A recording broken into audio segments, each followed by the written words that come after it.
Hello, welcome back. It's my second video. It's the first day of spring. Supposedly. It's actually snowing outside, but it's the first day of spring nonetheless. New beginnings and all that kind of stuff. So I thought it'd be the perfect day to take you on a little tour of my workspace slash home. Yes, workspace slash. That's really difficult to say. It's a mouthful. Anyway, and I've been cleaning, especially for you guys, so that you see my house in a nicer state than it normally is. Anyway, so I'm going to walk you around and show you where all the magic takes place. Now, if building a business is like baking a cake, I'd say the main two ingredients, most important ingredients for me at the moment. Oh, by the way, this is Tejas. Come and say hi. This is my little one, Tejas. Hi. So this is what happens when you work from home. You sometimes have these little sweet things hanging around you. Hello. So, one of the two most important ingredients are time and space, and those are the two most problematic things when you're working from home. Often trying to work around time and space. Both pose a biggish problem for me at the moment. Most problematic at the moment for me is time. And that is working around things. Working from home means you have to work around a lot of things. This is not just your office, it's your home. So things happen that wouldn't normally happen in an office.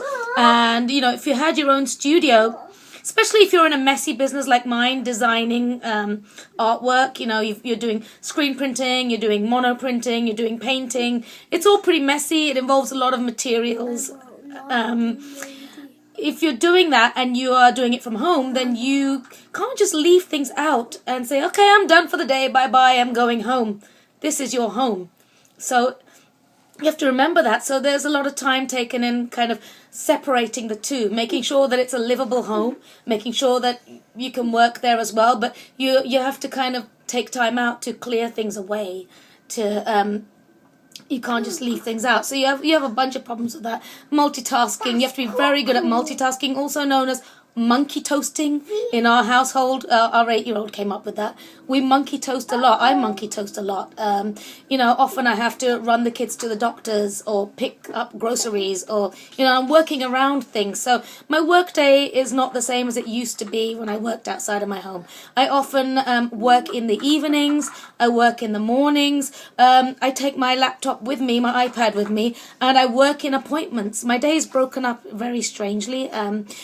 This little guy goes to morning preschool, and then I pick him up and I take him to appointments. He has OT appointments and physical therapy appointments. I often sit and write blog posts in waiting rooms.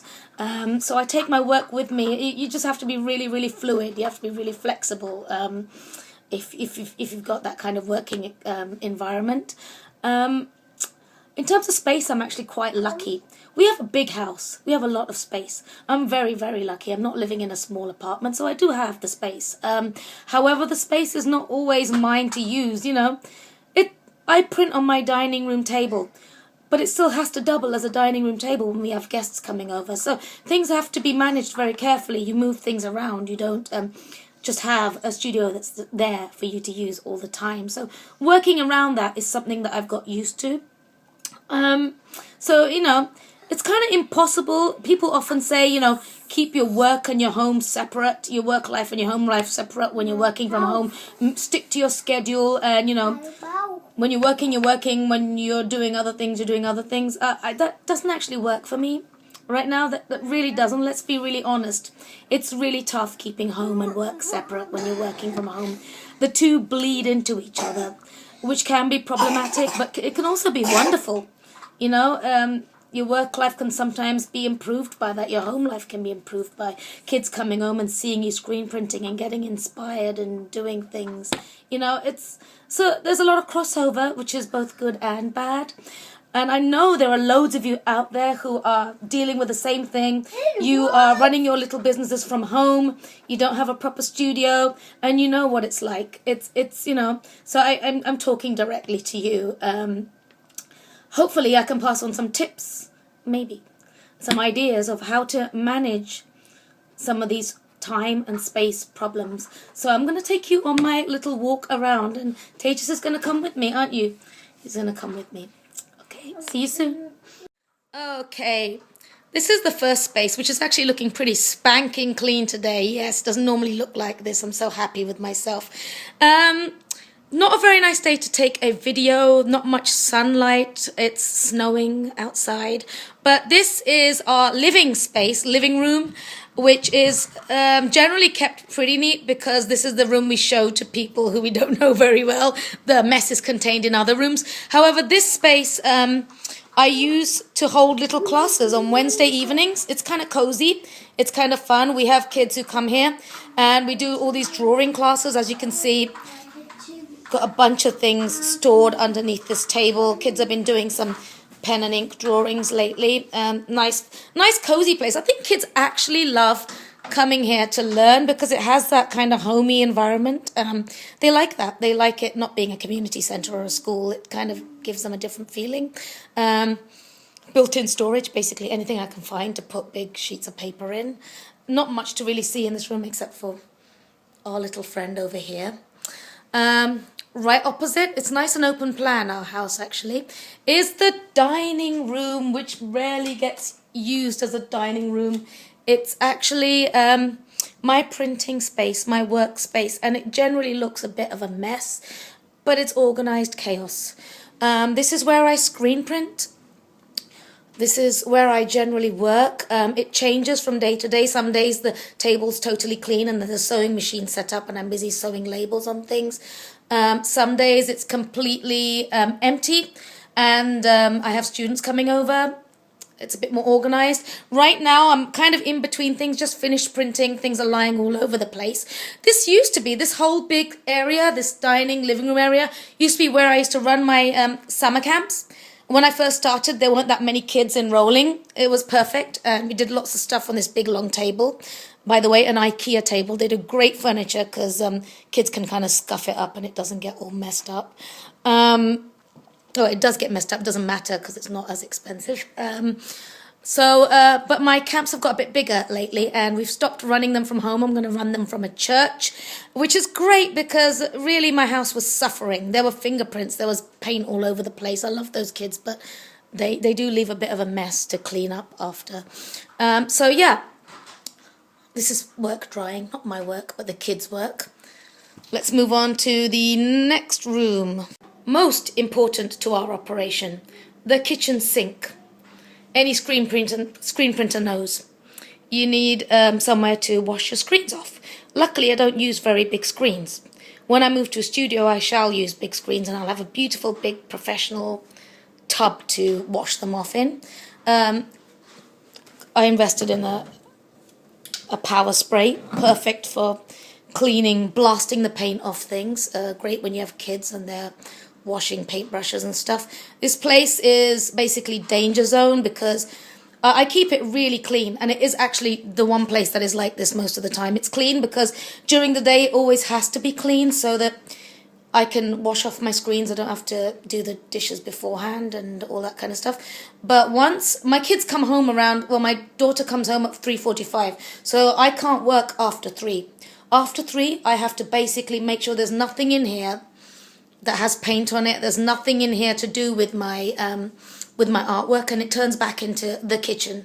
And you got to keep your stuff separate from food. You got to be really careful with that kind of stuff. Really, it kind of limits my time. I have to start cleaning up at 3. I can't have anything out that could really be messed with. The kids get into all sorts of things, get into the paint and everything. Family room is the family room. No art takes place in this room except for maybe the 4-year-old and his crayons. So it's the family room, chill out room. This is where I iron all my shirts. Yes, indeedy. I watch reruns of really, really geeky shows and I iron all of these shirts. Yes, it's an incredibly boring process. I iron hundreds and hundreds of screen printed t-shirts, but it's part of life. I will invest in a heat press one day. You could see how low-key and low technology my process is, huh?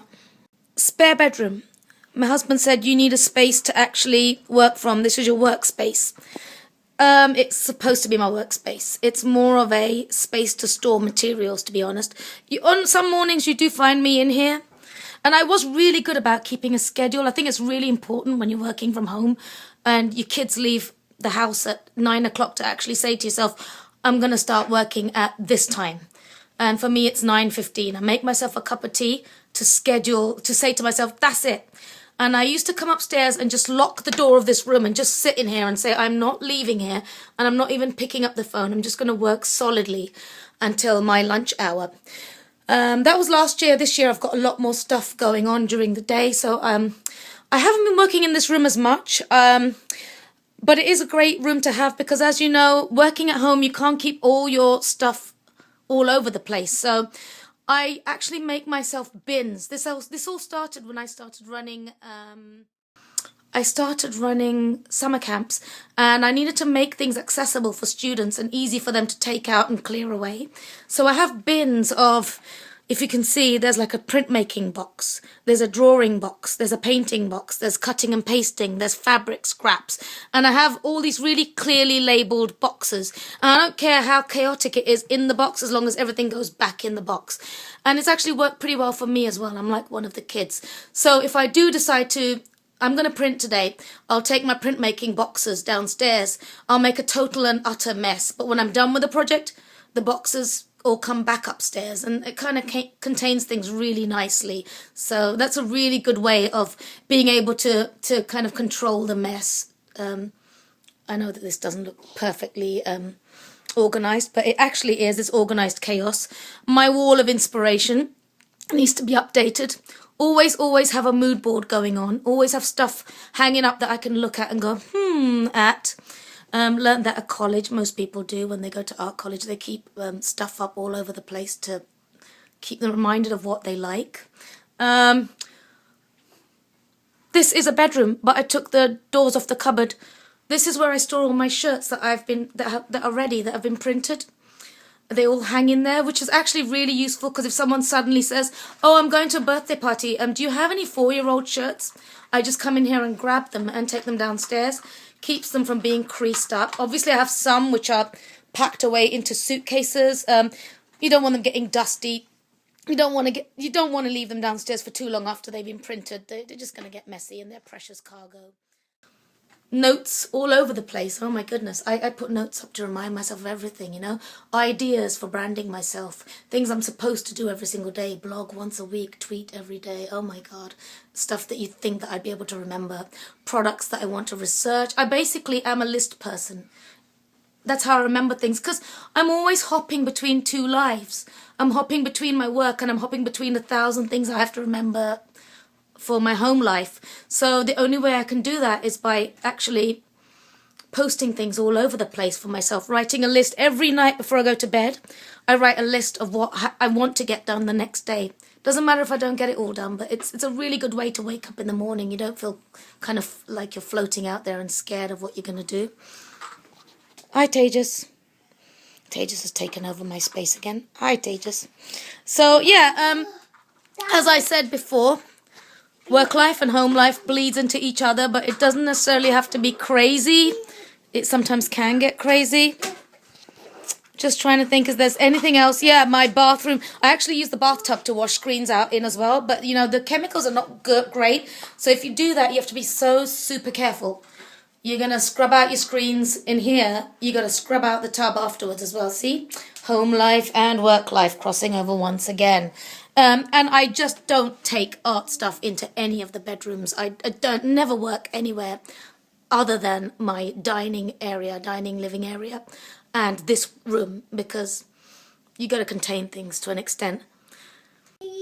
So that's really it, to be honest. I thought I'd have more mind-blowing stuff than that in terms of tips of how to manage your life working at home.